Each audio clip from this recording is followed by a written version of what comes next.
Hi, everybody. Welcome to the last lecture on Ukrainian history. This lecture could be broken into 4 or 5 parts because there's so much to talk about from the post-World War II world up to Ukrainian independence and down to today. But we're going to do it in one lecture. so, so get comfortable, grab a pen or pencil. You guys know the drill by now. Get your beverage of choice. I have some raspberry iced tea and some ice. That sounds good. And I got my Siri Plotki, which again I continue to rely on. The best book on Ukrainian history currently available. It's excellent. And other sources available on the web, of course, too. But all right. So you see, Ukrainian Soviet Social Republic post World War II to Ukrainian independence in '91, and then we'll take it down to today too. And you see some examples there. On the left is the state emblem of Ukraine. Boy, it makes a lot of sense there that you got wheat there and there, because as you guys know, Ukraine has always been a breadbasket. Same thing on the right. You see a depiction of Khrushchev there, and Khrushchev is from Ukraine. And again, you see the wheat there. Of course, that was not referring just to Ukraine. And Khrushchev is trying to bring agricultural prosperity to the entire Soviet Union. But being from Ukraine, it is appropriate that you would have a sheaf of wheat there behind him, and of course Stalin there, who's played a major role in the very early post-war period, although he'll die in the early 50s. So size-wise, Ukraine, although Ukraine, as you guys know, is quite large by itself, is not massive in size compared to the size of the Soviet Union. But as you guys know, much Soviet Union, the population there is quite minimal, especially when you get into the central to central to eastern portions of Russia. What we typically know as Siberia, the population there is not high. So even though Ukraine geographically is not a major part of the Soviet Union, because of its large population, its industrial output, its agricultural output, it is a very valued, as you guys know, very valued part of the Soviet Union. All right, so post-World War II, Ukraine emerges devastated and begins to slowly build. That photograph in front of you is the Ukrainian capital, Kyiv. After the devastation of World War II, you can see it's just been demolished, at least that downtown portion. So as you guys are aware, World War II brought terrible destruction of life to Ukraine. And let me highlight this for you guys, around 7 million Ukrainians die in the war. Probably, I would imagine, percentage-wise, the population, that would be up there. There'd be some nations probably a bit higher. Percentage of population is killed in the war. Probably Poland would be higher. But Ukraine definitely would be up there in the worst kinds of categories, which is percentage of population outright killed in the war. 10 million left homeless at the end of the war, and 80% of its industrial output is completely lost during the terrible fighting. Both the initial German invasion, as you guys know, and then the Russian offensive to reclaim Ukraine from the Germans. So that means there's a Herculean task that emerged at the start of the Cold War to rebuild Ukraine, and Russia has a lot on its hand. So what does that mean is Russia begins to rapidly, or the USSR begins to rapidly rebuild Ukraine's industrial might, but the common Ukrainian people often are an afterthought. So do you open up do you fix the roads in the town and get the houses and apartments ready to go and make life easier for local residents, or do you then immediately begin to work on resuming the steel plants in Mariupol and other factories and so forth? And by the way, you need both of those, of course, but Soviet Union's priority absolutely was industrial might, agricultural might, and the average Ukrainian is an afterthought in this. And of course, that just means their suffering post-World War II is prolonged. Additionally, and I'll say this is new to me, I did not know this, but following close on the heels of that terrible war, Russia experiences another famine. It killed close to 1 million people. That was not limited just to Ukraine, nor was the Holodomor, which you talked about in previous lectures, limited to only Ukraine. That terrible famine took place across parts of Russia as well. That was exceptionally bad in Ukraine because of Stalin's chosen policies. But this famine that comes about, again, affects the Soviet Union in general, but certainly also affects Ukraine. And in many ways, it's not a new story. The factors that lead to the second famine are in many ways quite similar. There was weather problems, severe drought. So that's not anyone's fault. Obviously, it's just the climate of the world. So that's not a factor. But additionally, the reckless, foolish, inhumane decisions by the party leadership, not surprisingly, because that certainly was the case in the first terrible famine of the Holodomor, that exacerbates or makes worse the already occurring, probably natural famine, but makes it much worse.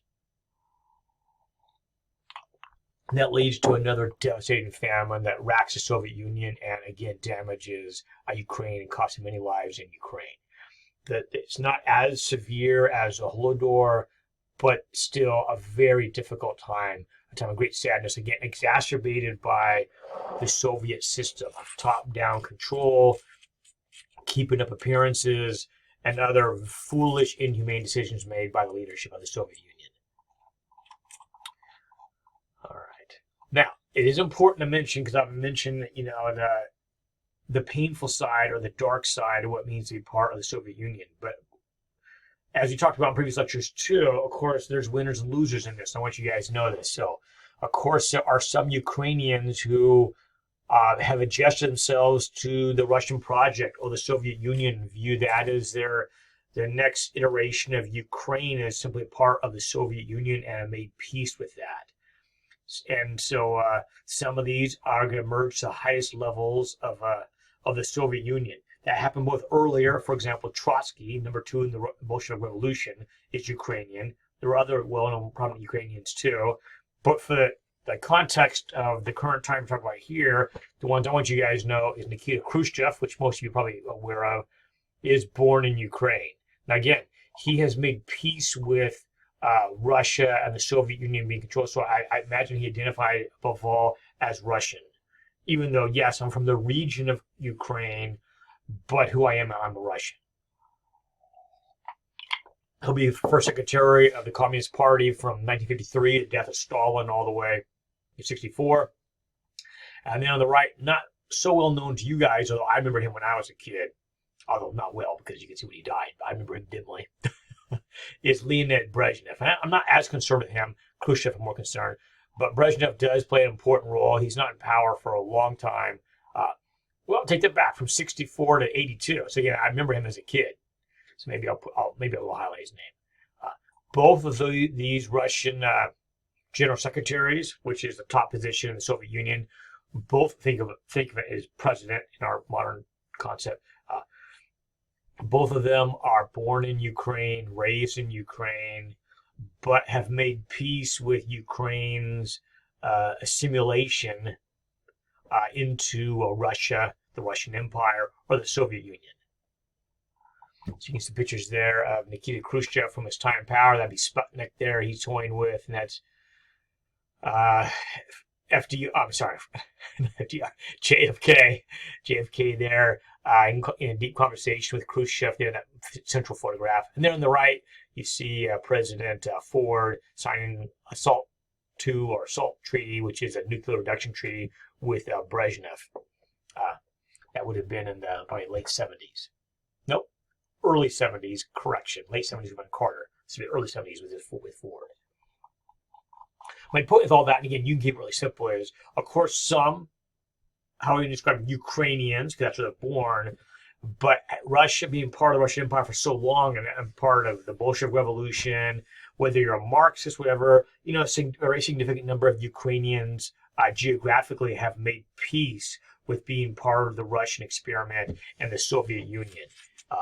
So the fact that they're born in Ukraine, Ukraine as a separate national identity is not something that they are pursuing. Now, of course, there has always been, as you guys know, Ukrainians, that is what they want. Those are dissidents and so forth.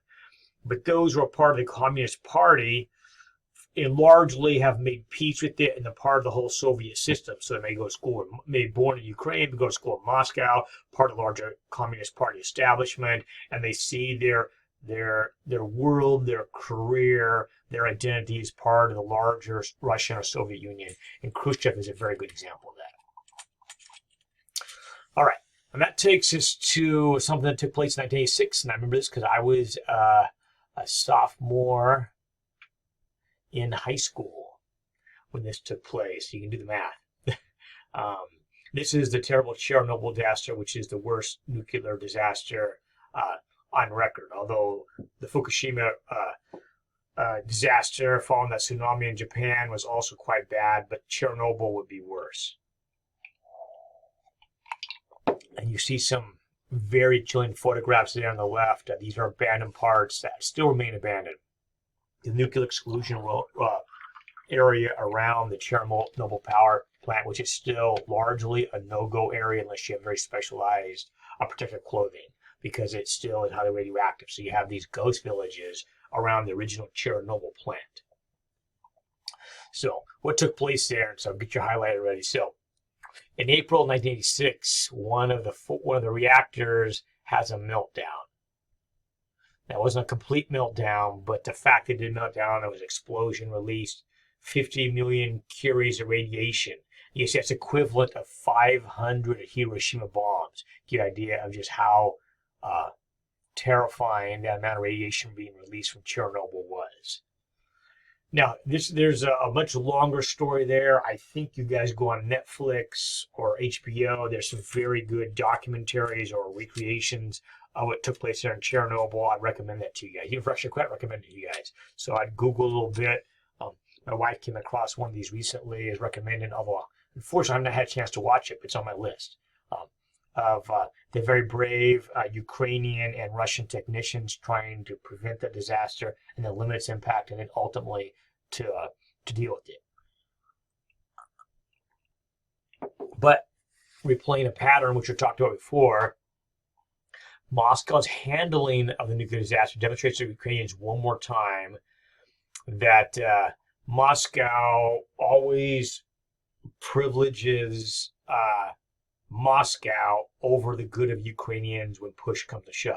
Now, again, not to say that Moscow or the Soviet Union did not want Ukraine to develop, because that certainly is true. They did, and as we mentioned before, there's kind of times they've benefited from part of the economic and military part of the Soviet Union in some ways. The fact that Chernobyl was built there means it bringing a tremendous amount of electricity to the whole region of the area of Ukraine. That's all true. But when disaster strikes the things, whenever there's a push-pull play dynamic between which is more important, Moscow and public perception, Soviet Union, or Ukrainian well-being, sadly, the latter, Ukrainian well-being, is not the foremost consideration oftentimes. And this would be certainly the case in Chernobyl. So an example of this would be not long after the terrible disaster, you're talking about a week or so afterwards, there was a Workers' Day parade scheduled May 1st, 1986, to be held in Kyiv. Kyiv is not that far south of Chernobyl. Now, to date, the winds had not blown a lot of radiation down to Kyiv. I'd say to date. But on May 1st, when this big parade, outdoor parade is planned, the weather had shifted. And so Ukrainian officials knew there's a good chance of south-blowing winds to take radiation from Chernobyl down to Kyiv. And so absolutely they should cancel this outdoor parade, which involved tens of thousands of people in this communist-style May Day parade. Moscow, though, rejects it. Moscow says it looked bad. It looked like things are out of control, bring up a lot of fear and apprehension. Go ahead and have the parade. Why I say go ahead is you must. And if you don't, for all the party leaders and Communist Party leaders in Ukraine, if they don't have the parade, they know that they'll be kicked out of the party and maybe worse. So what do? You guys know what's coming. They have the parade. Now, do we know exactly what the radiation dose was per the parade goers? Perhaps not. But why in the world would you take that risk to have this? And by the way, and cancers and stuff oftentimes become decades later. We'll probably never know the full story of the cost of saving face for Moscow at the expense of all these innocent tens of thousands of people in Kyiv. Now, probably many of them probably were relatively okay, but could some of them have been affected by radiation? We probably have to imagine undoubtedly. Okay, we don't have exact numbers. Perhaps we'll never get that because, again, you're still in the Soviet period. But it just shows you the reckless nature whenever there's a wane in the balance of Moscow, Soviet Union's interest, and those of Ukraine, which one comes first and which one is sadly second. That shows you the areas there that had high levels of radiation in the general area of Chernobyl. You can see Chernobyl is right here. And you can see Kyiv, where that big parade was, is not that far south. I believe it's about 45, 60 miles so far. It's not that far. So you can see why. Now, fortunately, again, it looks like it did not get great doses of radiation, but why in the world would you take that risk? And Sergei Plokhy mentions that, okay, why is this so important? Because, again, it illustrates what I don't want to spend too long on this, but it just illustrates that the reactor had design faults. The managers and others perhaps didn't always make the best decisions, but they made the scapegoats. And so there's a true, I'd say, thorough examination of what really went wrong. Because, again, Russia does not want to dig, or Soviet Union doesn't want to dig too deep because probably mistakes made, quality issues with the Chernobyl reactors in the first place. So many Ukrainian intellectuals looking at this, it gives new life to the realization that when you're part of the Soviet system, and here let me highlight this for you guys, that you're going to pay a price. You can see that quote there, where Ukrainian intellectuals once embraced nuclear power as an emblem of modernity, they now shun it as a baleful symptom of Soviet imperialism. And of course, Soviet imperialism was so key here because it awakens them that being part of the Soviet experiment, the Soviet Union, has always had a cost, of course, but that cost has not ended. It's not ended with the crushing of the Cossack state. It's not ended with the suppression of the Ukrainian language and arts. It's not ended with the crushing of Ukrainian independence during World War I. It's not ended with the Holodomor. It's not ended with the oftentimes horrific treatment of the Red Army and Ukrainians, sometimes at the hands of the Russians themselves during World War II. Certainly the Germans, of course, too, but sometimes the Russians as well. And again, that price of being part of the Soviet Empire has not gone away, and it continues. And this reawakens a desire among some Ukrainian intellectuals for independence. That's a demonstration there, some Ukrainian demonstrating against the cover-up of the accident and demanding the truth come out what took place. That took place in 1990 there, as things were really heating up. Now that takes us to Mikhail Gorbachev, and let me highlight him, Perestroika and Glasnost. So, Marxism, communism, the Soviet experiment in communism is one of humanity's greatest human engineering experiments. And I say great, I'm not praising it. I'm just saying great is a large scale, important. And by the mid-'80s, maybe even the early 80s, but certainly by the mid-'80s, Russia's in trouble. The United States and Western Europe, and to some degree even East Asia, is beginning to rapidly outpace Russia. And probably in some ways it's been happening for a long time, frankly. But technologically, scientifically, economically, etc., socially, far outpacing the Soviet Union. Gorbachev, the new president, realizes something has to change and begins to look for a way to reform the Soviet system, reform communism. In terms, I want you guys to know, perestroika means restructuring. Again, that's trying to reform it. And glasnost is a much greater openness. Neither one of these had really been tried in Russia before. Again, I was a high school student when all this was going down. And there's tremendous excitement because when I was younger, I remember when I was way back in elementary school, let me think now, maybe third grade. Is that right? In Newport News, Virginia, the school I went to had a nuclear fallout shelter in the basement of the school I went to. as a kid, I remember worrying periodically about the possibility, because the Cold War was raging, as you guys imagine. This is in the early 80s, but a potential nuclear strike in the United States and vice versa on Russia. Now, as a young kid, did I spend a long time thinking about it? No. But it did worry me a little bit, because it wasn't like it wasn't in the news all the time, because it was. There's a lot of tension. Russia is seen as a vast evil empire, and there's a lot of fear. Russian missiles and bombers and planes and tanks. It's big May Day parades in Russia. There's a lot of fear. So when Stalin, I'm sorry, Stalin. This is the opposite. When Mikhail Gorbachev comes along, he seems like a completely different style Russian leader. He would actually smile, be friendly, shake hands. And the fact that he's trying to reform Russia and Glasnost's openness to allow reporters in and more travel. This is just revolutionary when it took place. I mean, I was just stunned too. It's so exciting that maybe this great tension and drama of the Cold War, they were putting that behind us. And Reagan meets with Gorbachev a number of times, and they do some far-reaching nuclear arms control agreements. They talk about even more dramatic things. Some of that didn't all happen. But it was just revolutionary after the intensity of decades and decades of intensified Cold War. And here you get in the late 80s, 86, 87, 88, Russia beginning to some degree open up, and a different face to Russia, and Gorbachev and trying reforms. And he tried hard, but Russia continues to struggle. So to make it kind of simple, it does bring some good things, but does not fundamentally fix the broken Soviet system. So his attempts to do these things all generate great excitement in the West, but in Russia, in the Soviet Union, these attempts don't fundamentally fix the declining, struggling Soviet society and economy.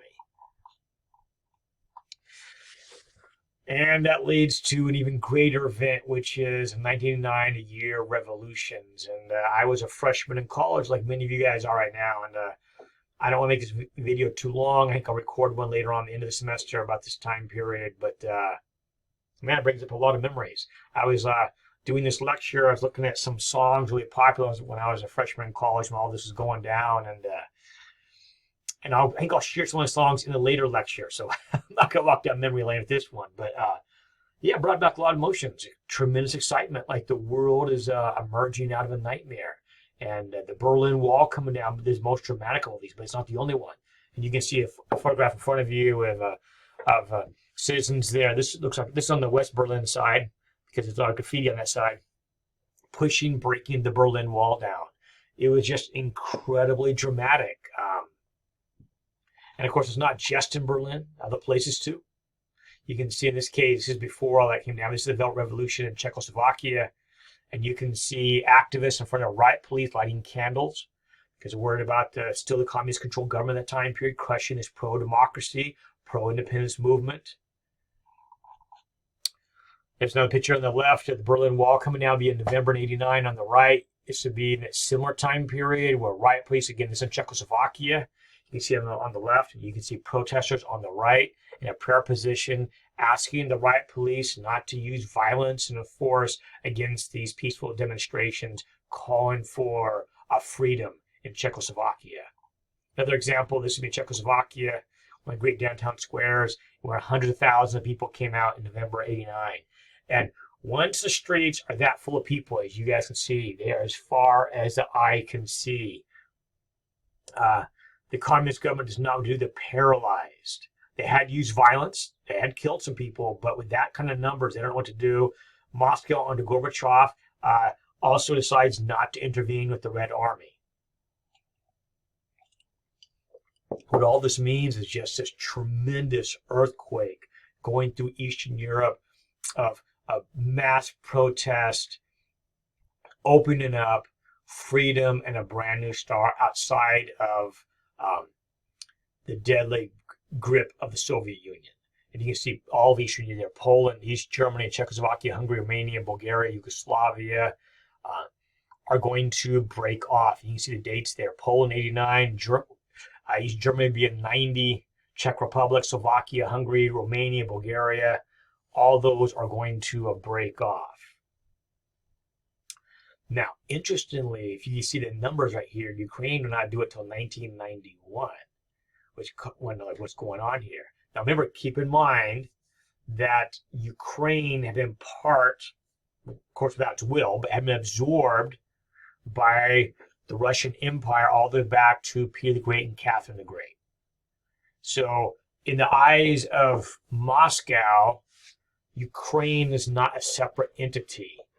And since again, the days of Peter the Great and Catherine the Great has not been separate, although it tried, as you guys know, World War I, but it's not been separate. So in their eyes, it's part. And so Ukraine's been part of the Russian experiment for so long that in Ukrainian society itself is to some degree split on what its real identity is. So in '89, when all these Eastern European countries are breaking off and getting their freedom, Ukraine does not. By the way, don't think Ukraine wasn't watching that stuff. Of course they are. Many Ukrainian nationalists are extremely excited and hoping they're next. But it has not happened yet. Again, because there's a significant number of Ukrainians who have made peace with being part of Russia or the Soviet Union. So when does that change? Now again, we don't want to minimize. There's many Ukrainians watching anxiously and with a great excitement what's taking place in Eastern Europe. The Berlin Wall coming down, and the Velvet Revolution in Czechoslovakia, and so forth. But they're still in some limbo. What are we going to do? And Russia itself is trying to, while it gives up its control of Eastern Europe, it still wants to control or maintain control what we today know as the Soviet Union. Now, there's some discussion what that's going to look like. But the general attitude of Moscow was we're still going to maintain some version of the Soviet Union. But let Eastern Europe go, the Soviet bloc. But we didn't.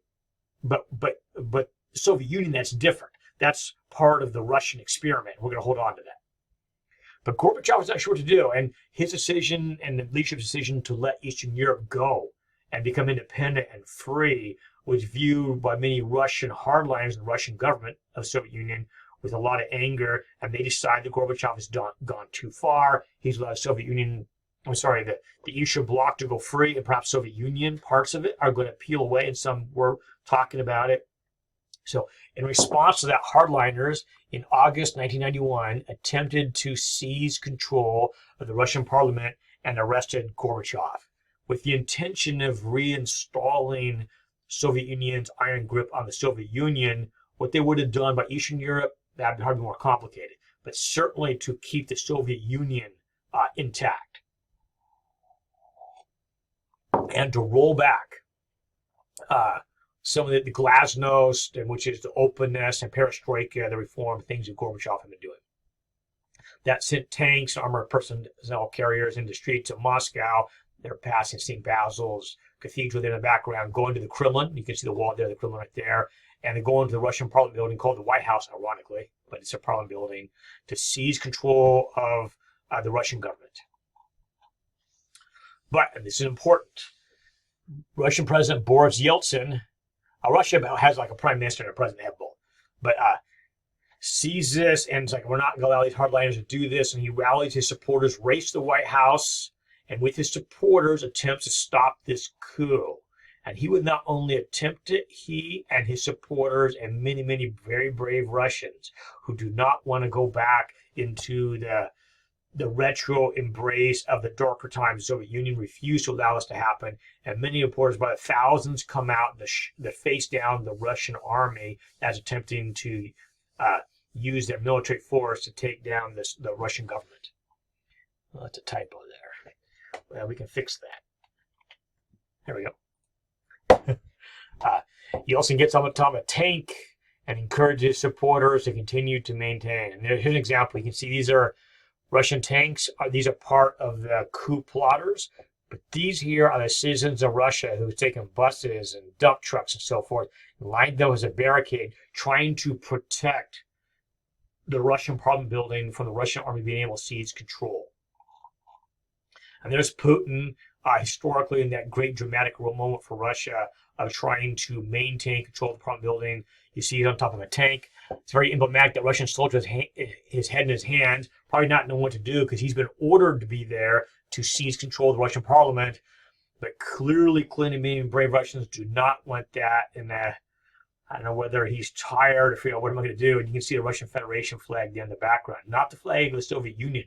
That's the Russian Federation flag, which is a very important difference. And that's Yeltsin, by the way. If you guys don't know, that's Yeltsin right here, reading the speech. It's a very important moment in Russian history. It prevents this retrograde, ultra-conservative return to some darker version of the Soviet Union prior to Gorbachev.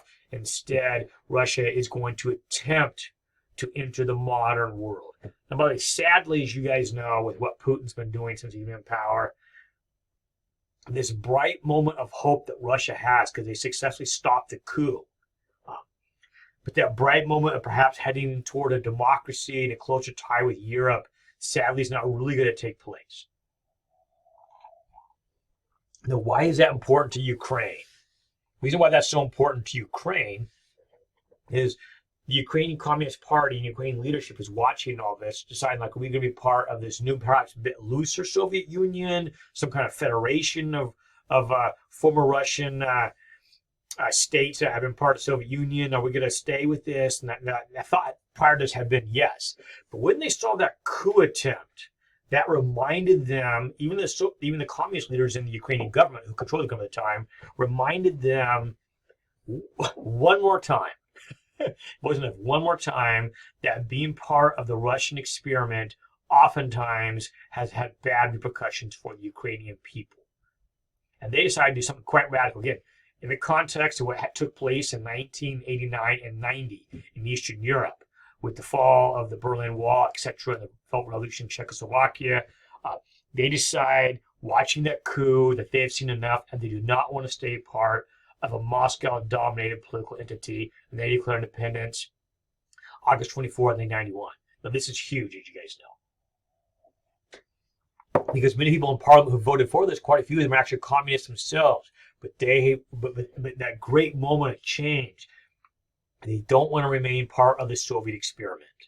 They want to have their own independent nation in Ukraine. And this is, besides the vote in August 24, 1991, Ukrainian people are asking a referendum. You see a few months later, at the beginning of December, what do you want to do? Because the parliament voted for it, but what do you, Ukrainian people? Landslide vote. It's not even close. I think it's around 90% of Ukrainian people. I'll look it up. I'm going to take time to do it right now, but I believe it's around 90% of the Ukrainian people voted for independence. Now, again, they're a minority for one reason or another, probably especially in the eastern portion of Ukraine, who did vote to stay in some kind of entity with Russia. But the vast majority of Ukrainians overwhelmingly vote for independence. You see that photograph in front of you. You happy, excited Ukrainians. You see a depiction there of Lenin with red paint on him, symbolizing blood. That certainly is the case for many Ukrainians, how they felt about this experiment. Right there, you see Ukrainian president and the president of the Russian Federation signing the accords which dissolved the Soviet Union. By the way, many Russians are not happy with this. The Soviet Union, as you guys know, is this much greater entity than Russia by itself. Russia, of course, is huge even by itself. But these other states have absorbed the Russian Empire. There are some Russians that want to hold on to them. Even Yeltsin tried to some degree, but he's not willing to use force. That's what's important about Yeltsin. Yeltsin would like to have carved out, perhaps a bit looser, but some kind of more modern federation similar to the Soviet Union, but a bit more modern, progressive to some degree. But most of these states that break away, Ukraine, for example, want no part of that. Now, to trade with the Russians, certainly. We certainly have closer ties with Russia. No problem with that. But to stay inside an entity of some new reconfigured Russian Soviet Union light version, they don't want that. They want complete independence, and they're going to get it. Of course, it's not just Ukraine. You can see other Central Asian republics also break away, and Georgia, other places also break away from Russia in the same time period. But this does get difficult because when they break away, it's not so easy because Russia still has claims, things they want. What do you do with all the Russian forces in Ukraine? The Russian military is very large at the end of the Cold War, and there's many forces stationed in Ukraine, nuclear weapons stationed in Ukraine, tanks, planes, ships. The Russian Navy is headquartered there in Sevastopol in the Crimean Peninsula. What do you do with all this? And I'm going to make it short and sweet. After long conversations, they split. Ukraine did not want to continue to share a joint military with Russia. And so they divide things up. some say some soldiers who were in the Russian army or the Red Army in Ukraine, some, especially those that had Ukrainian background, elect to join the new Ukrainian independent military, whether that's the Air Force, Army, Navy, and so forth. And Ukraine, at the end of this, again, it was not easy cutting up this pie between all these forces. But Ukraine takes so many planes, Russia takes so many planes. Ukraine takes so many tanks, Russia takes so many, et cetera, et cetera.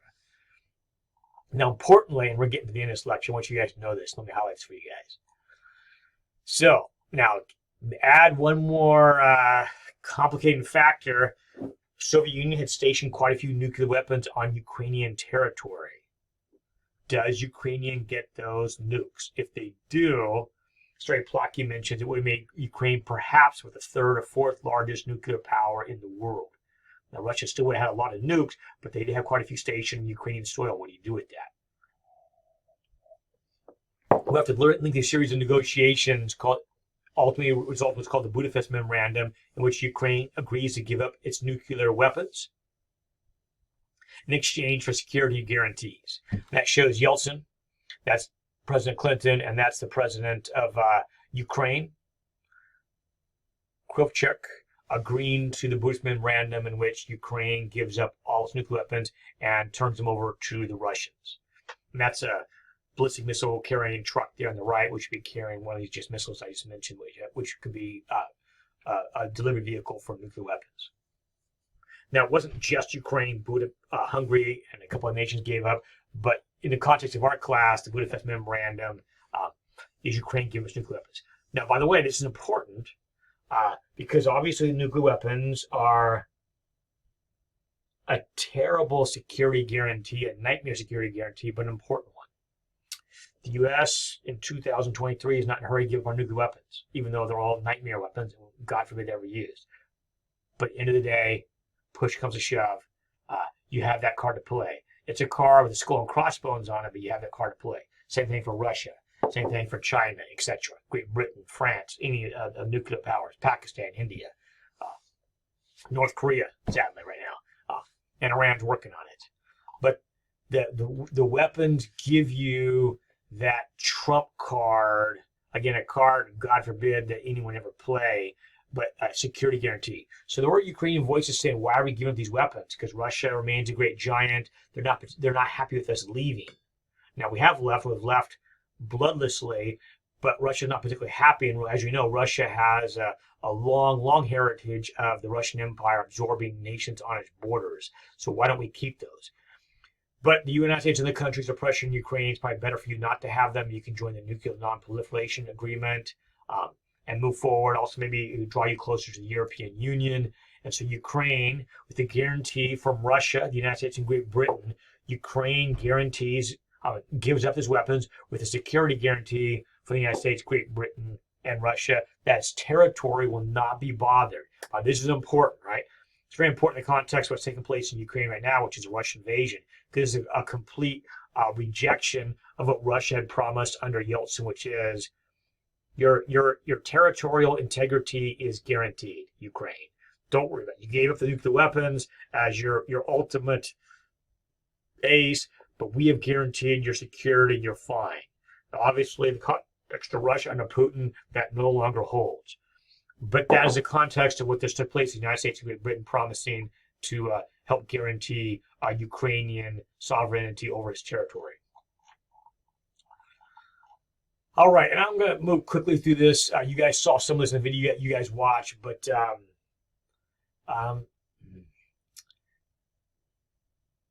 yeah, I'll move quickly. I had to pause there to refill my tea. So, okay. All right. So Orange Revolution in November to January 2005 is deep Ukrainian anger at the massive corruption, voter intimidation, election fraud they saw in the 2004 election. Now, I'm not going to go deeply into this. I'll just mention it briefly because the fact that Ukraine is independent does not mean that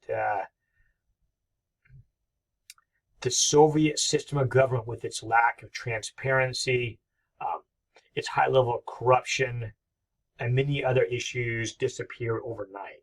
So the fact that Ukraine became independent in 91, it's a huge step. But you inherit a system where the rule of law due process, a free press, transparency, clean and fair elections. That was never part of the Soviet Union, and Ukraine is slowly moving that direction too. Now they want that, but the power establishment again comes out of a system that is much more corrupt and compromised. So even though they're independent, you don't want to imagine that suddenly they're a liberal Western democracy, because they're not. Now again, quite a few Ukrainian intellectuals want to go that way. Ukrainian students want to go that way, but the system is not there yet. And as you guys know from watching Winter on Fire, there's a whole series of events of where you see two sides of Ukraine. You see, in many ways, the old Soviet. Could you try again? Siri wants to help out my lecture. See the old Soviet-style, top-down hierarchy of power and manipulation of reality to some extent, frankly, against a more liberal. By liberal, I mean rights and freedom of press, freedom of religion, freedom of assembly, freedom of speech, etc. Those things colliding, and more of a European focus, and more of a traditional Russian-style hierarchy of power. Those two colliding. And so in 2004, November 2005, when this fraudulent election goes down, the Ukrainians are like, we're not going to take this. And they lead a massive revolt. That'd be a Maidan, by the way. You might recognize that square. That way we'll see the Euromaidan, the video you guys watch, which comes about a decade later. But it's similar, which is we're not going to take it. We're not going to allow this fraudulent election that just went down. The person who's elected, this pro-Soviet, pro-Russian guy, which we'll come to in a minute, we know that election is deeply compromised. And we're not going to take it. And this mass protest actually forces the election to be rerun. And that's that big statue there in Maidan Square in the background there. And so that forces, called the Orange Revolution, for the government, for the first time, because again, it's not what happens typically in Russia, but for the government to redo the election, and they do. So in that redone election, Viktor Yushchenko, and I want you to know him, runs for office. And by the way, who he ran against is a guy you know already. That's this gentleman right here. By the way, their names are close. It's kind of confusing. That's Viktor Yanukovych. So Viktor Yanukovych, by the way, was the guy who won that fraudulent election in November 2014. Fraudulent election. By the way, you see him. He's Putin's guy. That's Putin right there in an earlier time period.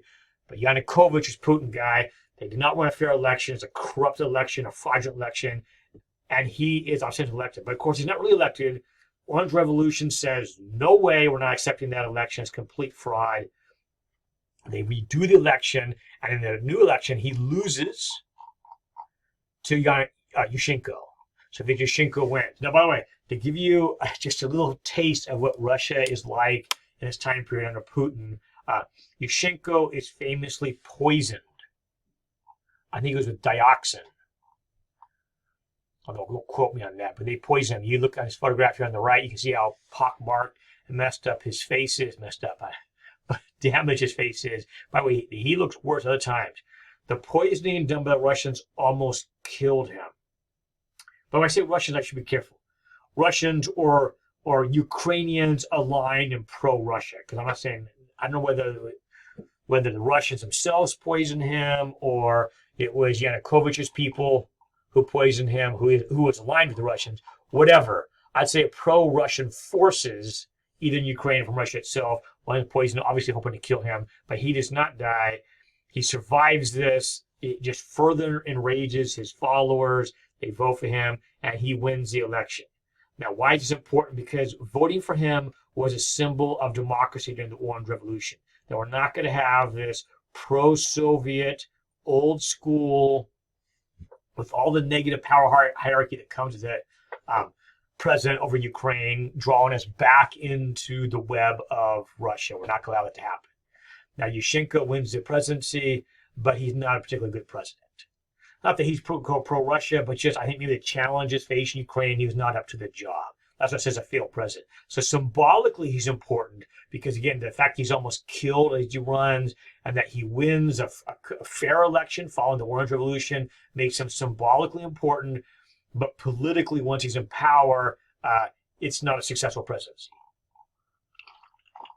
Perhaps the challenges are too great. Again, Ukraine as a society grappling with what road do we take, and the fact that he won the election does not mean the power hierarchy of the pro-Russian system, the corruption, all that goes away, because it does not. Now, back to Viktor Yanushchenko, and you want to know him. So I mentioned he's a pro-Russian Ukrainian politician. He allegedly won the 2004 election. Of course, he didn't win, and the Orange Revolution kicks him, well, didn't allow him in power in the first place. But amazingly, he's able to reboot his campaign.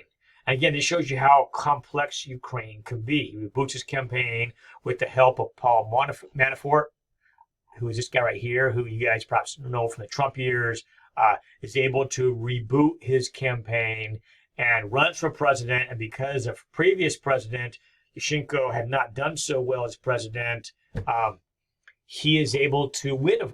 He wins an election this time, and is a president from 2010 2014. You can see a map of Ukraine there electorally, how it turned out. By the way, it makes sense, right? So you see all those areas which are in pink, which voted for his opponent. The areas you got to see in blue are won by Yanukovych. Closer to Russia, the more blue, as you guys see. Now, when he became president, he did not run, I say, directly on a pro-Russian campaign, even though in reality that's what it is. But as you guys know from the Euromaidan, and we're about done here, let me highlights for you guys. Euromaidan, as you guys know, despite promises, he made promises to take Ukraine ever closer to the European Union, which is the desire of many, especially the young people of Ukraine. They're not wanting part of the Russian sphere, they want part of Europe. But you guys know he backtracked on that, as you guys know well, and I'm not going to get into that because you guys saw this already with the video on Ukraine on fire. But he backtracks on his promise. Instead of joining the European Union, he abandons that and decides to move much closer to Putin's Russia. And that, of course, fuels that great uprising we know as Euromaidan, what took place from late November all the way to late February 2014. And you guys saw a lot of that. So again, I'm going to make this brief. We support European values, freedom, democracy, human rights, and justice. And there you see the Euromaidan protests there. And the violence you guys saw and the brutality from Yushchenko's riot police and the beating of the crowds and the shooting of the people. But the Ukrainians prevailed, as you guys know. The pro-Western Ukrainians were not going to accept this and did not. Eventually, their pressure mounts, and Yushchenko, worried for his freedom. I'm sorry, that's Yushchenko. Yanukovych, afraid for his own freedom and safety, is ultimately going to flee. That takes us down to almost today. Although, importantly, I want you guys to know this because we're about done here. Following Euromaidan, Putin decides not to take it. You guys remember this too, the video you guys watched a while back. Putin's not going to take it. So following Euromaidan, Putin decides, okay, I'm going to outright seize the Crimean Peninsula. And does.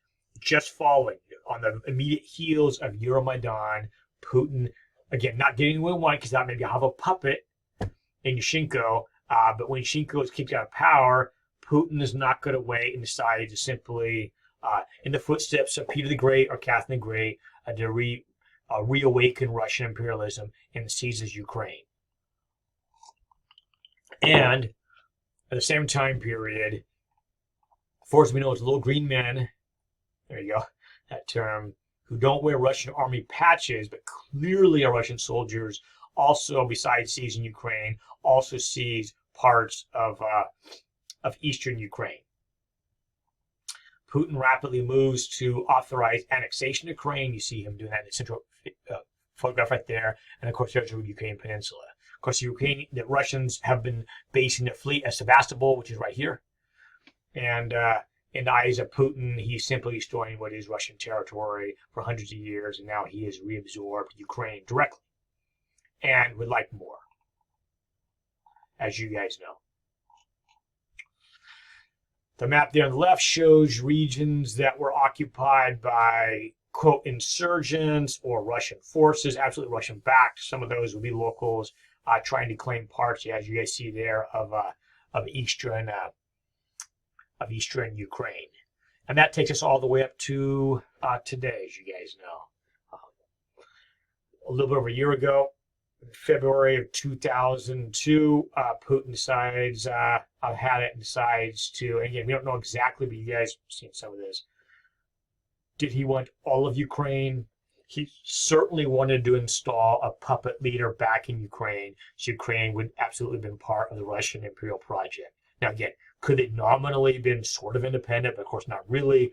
Definitely controlled by Russia? It appears the answer is yes, because unquestionably they are trying to seize Kyiv, to kill the Ukrainian president and install a pro-Russian puppet government there in Ukraine, which would have brought all Ukraine under really the Russian Moscow orbit one more time.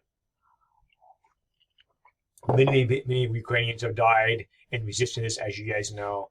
But Ukraine, to the surprise and shock of Putin, who apparently never watched, like you guys, watched the intensity of patriotism and desire for freedom of Ukrainian people, like you guys saw in Winter on Fire, watching the Euromaidan.